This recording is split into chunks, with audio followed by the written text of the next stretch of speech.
are coming right out the gate with Congressman Steve Chabot tonight.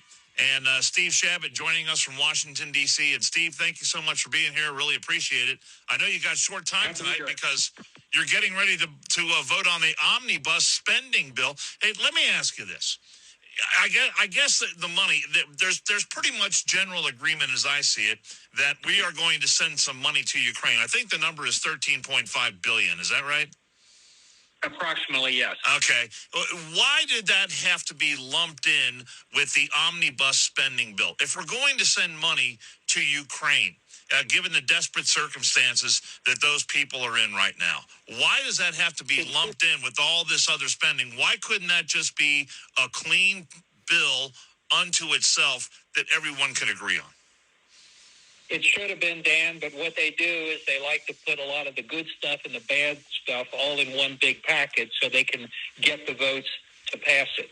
But you're absolutely right. It's what drives the American people crazy. We ought to have up or down votes on individual things, and we ought to let people know exactly who's voting yes and who's voting no on what. But this puts it all in one big mishmash, and it's hard to decipher it in the final analysis. Well, and here's the thing. I know you and others have been talking about this for years. There's no more the whole notion of different government agencies going before the different congressional committees that oversee their work and having them lay out the need for the budget that they propose and talking about the money they spent last year and the money they're going to need this year and justifying their existence, so to speak. None of that happens anymore. And to my way of thinking, and I've heard other people say that this is no way to run a government, but yet it continues to happen time after time after time. Yeah, you're absolutely right, Dan. There are supposed to be 13 different appropriations bills that basically divides up the spending into money. You know, it's digestible. You can actually go through this thing. It's supposed to go through the proper committees, get vetted. And now, unfortunately, most of the time it ends up in a big bill called an omnibus bill, or sometimes they're mini buses. But it ends up being clumped together. So it's hard to decipher what you're actually voting on, and oftentimes they dump it in your lap a few hours before this, even though you're supposed to have like 72 hours to read it. Oftentimes these bills are thousands of pages. So you're right, it's a terrible way to run a railroad.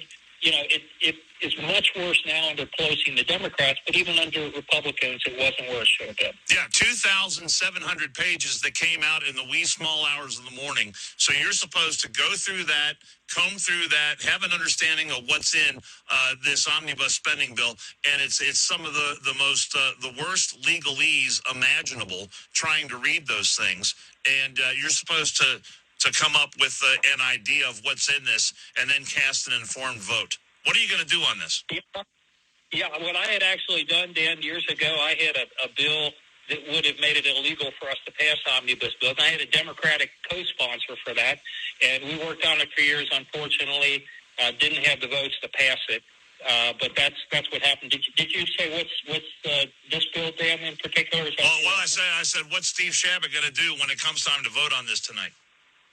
Well, what they've got it divided into two pieces, basically. Well, there's more than that, but two main pieces. One of it is the domestic side, which, as usual, is way too much, and they've bloated it up with a whole lot of stuff, and I will, in all likelihood, vote no on that. The other is the needed aid, to the Ukrainians and also our military, those types of things, which I think are absolutely necessary under the circumstances. I mean, the Ukrainian people have really shown incredible bravery in the face of overwhelming military superiority by the Russians. And the president has been absolutely incredible, Zelensky. And they need this. It's literally life or death. And, we should have been, and the NATO allies, and this administration should have been helping them prior to this. Unfortunately, basically, when we pulled out of Afghanistan, when Biden pulled out of Afghanistan the way he did, it sent out a message to the whole world that the administration is weak, and it allowed the bad actors to know they would have their way, basically. And we've seen that now with Putin in Ukraine. Unfortunately, we may well see that with China going after Taiwan in the near future. Although, because of the Ukrainians incredible bravery. They're fighting much harder than I think Putin ever expected, and we need to help them and get them the aid that they need. I mean, women and children are getting killed. Cities, Putin says he's not bombing civilians, but he absolutely is, even as we saw today, a maternity hospital. So it's absolutely outrageous. Yeah, that video was horrific. I know you're up against the clock, so you just let me know when you have to run. But it looks like this whole notion of Poland sending fighter jets into Ukraine, and then somehow the U.S. was going to back up Poland and send some F-16s over there. And I guess for some reason we have some MiGs within our hands that we were going to send over there. That whole deal seems like it has gone by the wayside tonight. So I don't know what's going to happen there with those armaments. Let me ask you about this. Let's talk about what Joe Biden talked about yesterday, where he essentially said, look, there's no truth to this notion that my administration is getting in the way of us being energy independent when it comes to oil and coal and fossil fuels.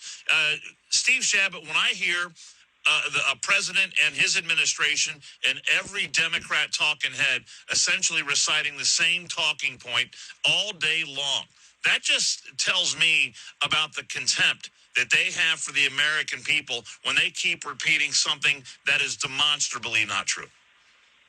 Yeah, he was absolutely not telling the truth there. This administration's policies have made us dependent on foreign oil, much more than normal. We had essentially achieved energy independence. And one of his very first actions was to stop the Keystone XL pipeline. You had a neighbor to our north, friendly Canada, and we were going to be receiving about 800,000 barrels of oil per day. Now we're importing 600,000 barrels per day from Russia. So we're essentially funding this war against Ukraine by that. Now it's about 7% or 8% of what we actually bring in. But not only that, they've been making it virtually impossible to get the necessary permits to go after additional exploration or production of oil or gas.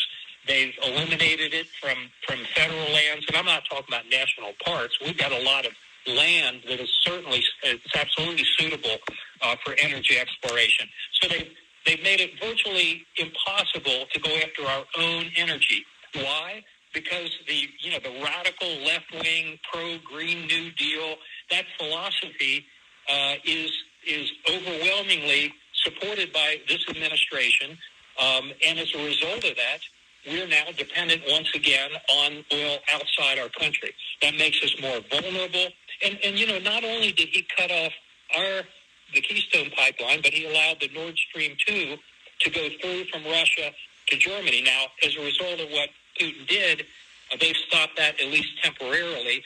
But the Europeans have made themselves also far too dependent. Germany, for example, they stopped their last 3 nuclear power plants, and they actually import about half of their energy now from Russia. And much of the rest of Europe is more and more dependent on Russia, too. So, fortunately, because they're as outraged, I think, as we are in the rest of the world, they're seeing the writing on the wall, and they realize what a threat Putin truly is. And so it is good to see the NATO allies working with us, and hopefully this will get them off the dime when it comes to actually paying their own fair share of the defense of NATO. They had all agreed to pay 2% of their GDP towards their military. So it isn't just the United States footing the bill for all this. But most of them have not been meeting that obligation. And Germany has, as a result of this, they're going to be doubling from around 1% up to the required 2% of their GDP will go towards their military. So that'll help the American taxpayer to not have to always foot the bill. It's in our interest, to have a Europe that's more or less aligned with us and believes in freedom and democracy as opposed to the authoritarianism of Russia and China, for example. But it's not the United States' responsibility to pay for all this. So hopefully some good may come out of this whole mess. Dan. Well, we'll see about that. You know, a lot of the videos have been coming out with Trump talking about what's going on with NATO and Germany being so dependent on Russia for all their energy. And it's amazing to watch those videos from 3 and 4 years ago and how on point and how right Trump was when it comes to the very issues that the world is dealing with today. And, you know, it's one thing, Steve Chabot, I think, if you're in favor of the new Green Deal, if you have a notion that that we need to get off of fossil fuels and we need to have solar power and we need to have windmills and all that kind of stuff, then make the case. But now we find ourselves, we have the specter of this administration, the Biden administration, all his cabinet members, every talking head from all the Democrat pundits, all the TV analysts and so forth, they are now peddling this Green New Deal on the backs and the deaths of innocent men, women, and children who are being slaughtered by Putin in Ukraine. And to me, it's sick and disgusting, and it is beyond reprehensible. Yeah, absolutely, and I'm for an all of the above energy policy. You know, if wind and solar, that's all biomass, all that stuff is fine. But you can't shut down the fossil fuel markets. We're going to be dependent upon that for some time into the foreseeable future. What they want to do is push us all out of our cars into electric cars, which are extremely expensive, and they're being subsidized essentially by the American taxpayer. And so let's have an energy policy that makes sense, but do it all of the above. We need all these things. We need nuclear, too. The left has been against nuclear for years, and they're shutting them down, as I mentioned before, in Germany, which has made them much more dependent on Russia. But they've been doing that, making it tougher here in the United States, too. And that's one of the cleanest, safest fuels on the planet. Yeah, what do you make of this narrative that's being pushed now by those same people I was just talking about when they talk about, we're seeing the highest gasoline prices that we've ever seen in this country, and it's supposed to be all Putin's fault. So, on one hand, we've got the high gasoline prices, which is going to turn into high food prices and everything else, and I'm looking at a report right now that says the average American family can expect to pay $3,000 more a year for gas and food. When you come back home to the first district and people ask you about that, what are you going to tell them about that? Yeah, Biden is absolutely not telling the truth. When he took office, it was $2.46 a gallon. It's now around $4.20, and that was today. Tomorrow it may be $4.30 or $4.40, and God only knows how high it's going to go. Out in California, we're paying $6 and $7 a gallon. And this was self-inflicted by this administration. It was already going up. Yes, it's gone up more because of Putin's war, and so yes, Putin is also responsible. But this administration has been responsible for making us more vulnerable to outside our country oil. So what we need to be is energy independent, and we were well on our way towards energy independence. That's why the prices were so low. Now they're going through the roof, and they're likely to go even higher. So don't be fooled by the Biden administration or those folks out there saying, oh, it's not our fault. It's Putin's price increase is what they're saying right now. It was already Biden's price increase, and it's going higher because of Putin. Well, and if only Biden would not have done what he did when he got into office, and you touched on this already, shutting down the pipeline, cutting off the oil leases and all the exploration and all the drilling in Anwar and offshore and everything else, then if we told the world to stop taking Russia oil, guess who could supply that oil? Guess who could fill that gap? The United States of America would be in a position to do that for all our NATO allies and everyone else who needs it. But now we have to go hat in hand to Venezuela and the UAE and the Saudi Arabia and everywhere else begging for a barrel of oil.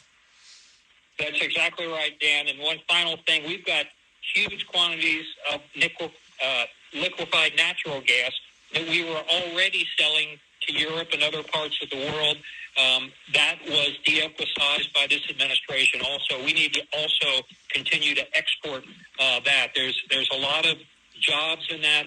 There's a lot of profit for the United States, and that's another energy source that the United States is rich in. We need to make use of that, as well as oil and natural gas and all the others. So Dan, we have to become energy independent. We were well on our way towards that, and we ought not to let these radical left-wing policies drive our country into bankruptcy. All right, Steve Chabot, I'll let you go. Stand strong there in Congress. Don't let yourself become a Washington crap weasel like so many others have done. And I appreciate you joining me tonight here on the Midweek Crisis, and we'll talk. I hope we get a chance to talk to you again soon. Thank you very much, Dan. You take care.